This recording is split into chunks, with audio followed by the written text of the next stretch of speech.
warahmatullahi wabarakatuh. Perkenalkan, nama saya Rofid Afiki, NIM 2110318, Prodi Ilmu Komunikasi 2A. Saya akan menjelaskan pengertian public relation. Public relation adalah sebuah ilmu dalam rumpan ilmu sosial dan menjadi bagian ilmu dari induknya. Ilmu komunikasi selain ilmu PR pun menjadi sebuah profesi di bidang komunikasi. Istilah public relation adalah hubungan masyarakat atau humas, korporat, komunikasi, hubungan korporat, hubungan publik, perusahaan, hubungan publik, informasi publik, organisasi itu sendiri. Dalam melaksanakan fungsinya harus bersikap terbuka terhadap input yang harus diciptakan. Baik input yang bersikap positif maupun negatif, semuanya diperlukan organisasi. Demikian juga norma-norma diintegrasi dengan kebutuhan, keinginan publik, internal maupun eksternal, sehingga produk atau jasa dapat seimbang dan sesuai peranan yang efektif bagi lingkungannya.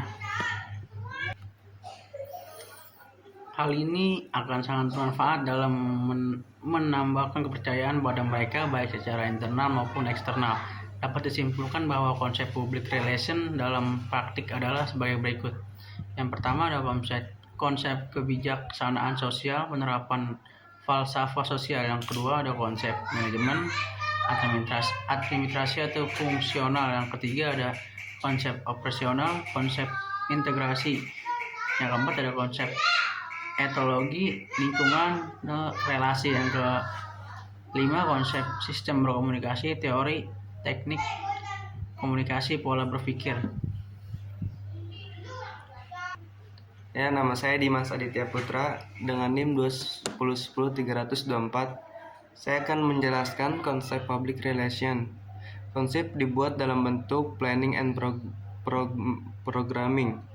Perencanaan dan program sebagai strategi PR yang dibuat berdasarkan fakta dari hasil spending, penggalian fakta, atau defining PR problem.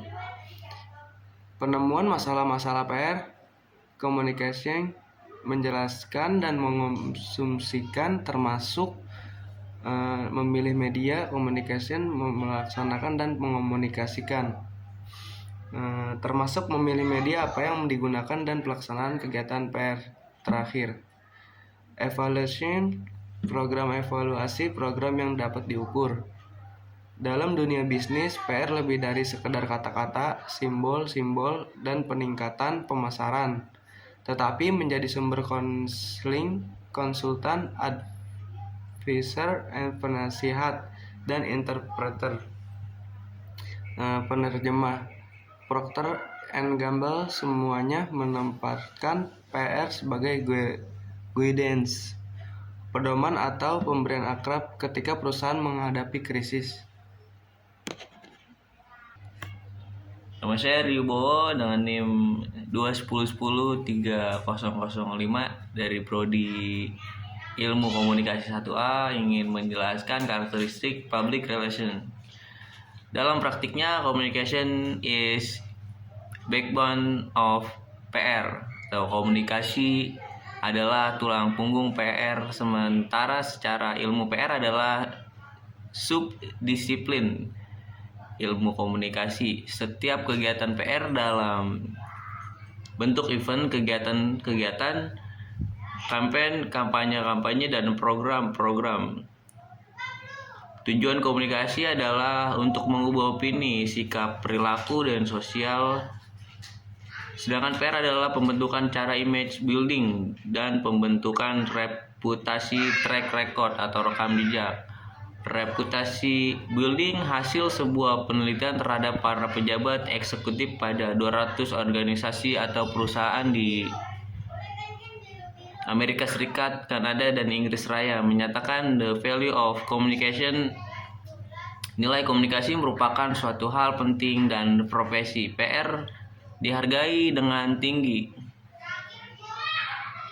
Di Amerika Serikat, PR adalah bisnis multi jutaan dolar dengan melihatkan 159.000 profesional PR. Berdasarkan catatan Biro Statistik Amerika Serikat, sedikitnya 200 kolej atau fakultas universitas menawarkan karakteristik pendidikan atau program sarjana PR. Lebih banyak lagi yang memberikan kursus-kursus animo mahasiswa yang mendaftar pada fakultas jurusan perminatan. Atau konsentrasi jurnalistik atau PR menduduki peringkat pertama atau kedua.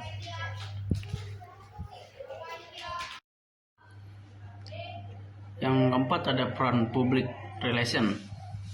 Sebagai teori penting yang telah dikembangkan dalam bidang public relation adalah terkait dengan peran praktis public relation dalam kehidupan organisasi. Sebagian peran ini adalah peran manajerial dan sebagian lagi terkait dengan pemasaran. Ada permintaan komunikasi dari bagian sumber daya manusia. Bahkan Departemen Hukum pun akan mempengaruhi aktivitas public relation, terutama ketika terjadi krisis di dalam organisasi.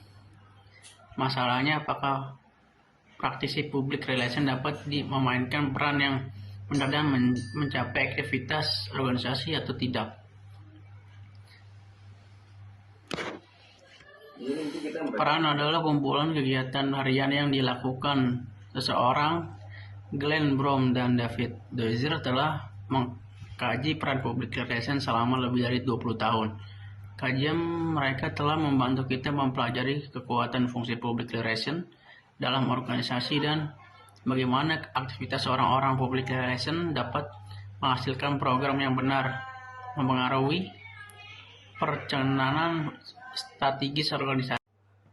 Pada bagian kali ini saya akan menjelaskan publik dalam publik. Publik adalah public relation yang paling dapat banyak membantu atau menghalangi usaha organisasi atau perusahaan. Public sekunder adalah publik yang kurang memiliki kepentingan dengan organisasi atau perusahaan. Publik marginal adalah publik yang sedikit sekali memiliki kepentingan dengan organisasi atau perusahaan. Contoh, para pejabat tinggi pemerintah yang terkait dengan masalah peraturan. Perbankan termasuk publik primer bagi sebuah bank swasta. Sedangkan para pejabat legislatif dan pejabat publik yang selalu memantau perubahan peraturan perpajakan termasuk publik primer bagi sebuah bank swasta. Sedangkan para pejabat legislatif dan pejabat publik yang selalu memantau perubahan peraturan perbank menjadi publik sekunder. Satu lagi, publik investor pemegang saham di pasar modal bagi perusahaan yang sudah go public yang berkepentingan terhadap pengumuman suku bunga pejabat pemerintah termasuk publik primer. Ya, pada bagian kali ini yaitu chapter 2 atau bab 2 ada strategi public relation. Yang pertama ada citra. Citra adalah image, the impression, the feeling, the conception which the public has a company. Consciously created impression of an object, person, organization. Citra adalah perasaan, gambaran diri publik terhadap perusahaan, organisasi atau lembaga. Kesan yang dengan sengaja diciptakan suatu objek, orang atau organisasi. Citra dengan sengaja diciptakan agar bernilai positif. Citra itu sendiri merupakan salah satu aset terpenting dari suatu perusahaan atau organisasi. Istilah lain, citra adalah favorable opini publik yang menguntungkan. Citra adalah bagaimana pihak lain memandang sebuah perusahaan, suatu komite atau suatu aktivitas. Setiap perusahaan mempunyai citra sebanyak jumlah orang yang memandangnya. Sebagai citra perusahaan datang dari pelanggan, staf perusahaan, pesaing, distributor, pemasok, asosiasi pedagang, dan publik lainnya yang mempunyai pandangan terhadap perusahaan. Pesaing, distributor, pemasok, asosiasi. Tugas perusahaan dalam membentuk citranya adalah dengan mengidentifikasi citra seperti atau yang ingin dibentuk di mata publik atau masyarakat. Dalam Kamus Besar Bahasa Indonesia, pengertian citra adalah kata benda, gambar, rupa, dan gambaran. Gambaran yang dimiliki orang mengenai pribadi, perusahaan, organisasi, atau produk. Kesan atau bayangan visual yang timbul oleh sebuah kata, frasa, atau kalimat dan merupakan unsur dasar yang khas dalam karya prosa atau puisi. Frank Jenkins atau pakar PR dari Inggris mengatakan bahwa citra adalah kesan seorang individu yang tentang suatu yang muncul sebagai hasil dari pengetahuan dan pengalamannya.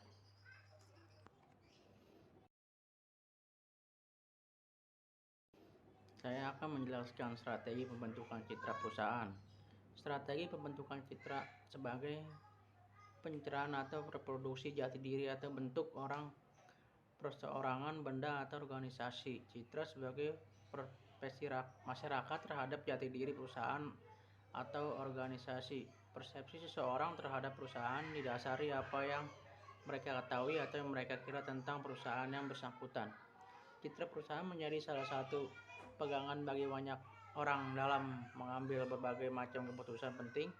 Contohnya membeli barang atau jasa yang dihasilkan perusahaan, konsumen berlangganan atau pelanggan mengkomendasikan kepada orang lain.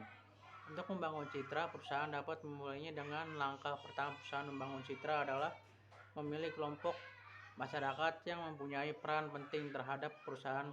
Keberhasilan bisnis, profit marketing. Kelompok masyarakat itu disebut kelompok sasaran atau target kelompok. Manajemen perusahaan wajib mengusahakan kelompok sasaran mereka agar selalu mempunyai persepsi yang positif terhadap jati diri perusahaan. Banyak perusahaan melakukan riset pasar untuk mengetahui siapa yang dapat dikategorikan sebagai kelompok sasaran. Agar dapat dijadikan kelompok sasaran, persepsi mereka harus diuji selama riset pasar. Perusahaan mengumpulkan informasi apa yang disukai dan tidak disukai anggota masyarakat terhadap produk mereka dan perusahaan. Anggota kelompok masyarakat yang mempunyai persepsi negatif terhadap produk mereka dan perusahaan belum dapat dikategorikan sebagai kelompok sasaran.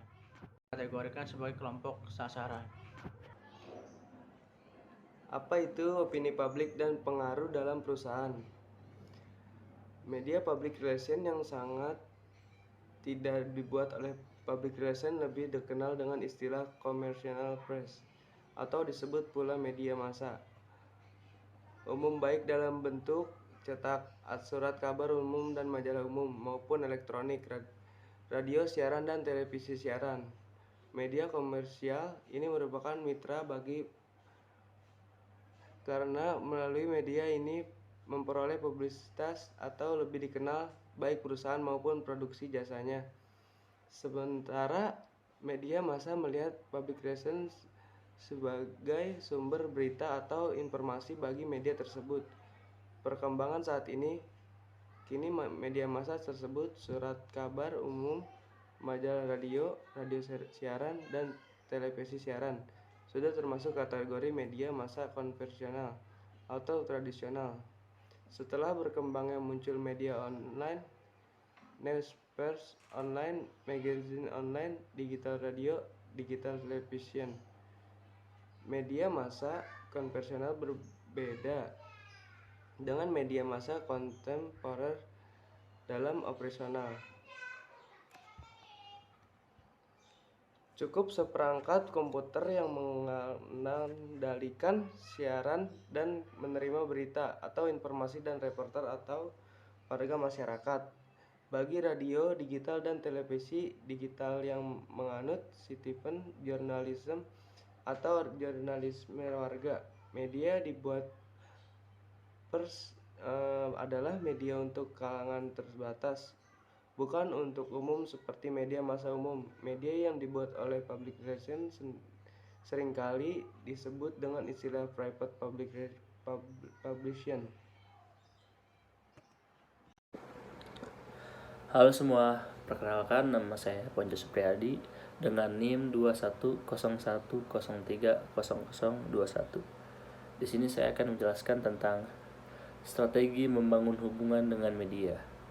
Yang pertama yaitu memahami dan melayani media. Seorang PR harus mampu menjalin kerjasama dengan pihak media. Ia juga dapat menciptakan suatu hubungan timbal balik yang saling menguntungkan. Keduanya membangun reputasi seorang yang dapat dipercaya.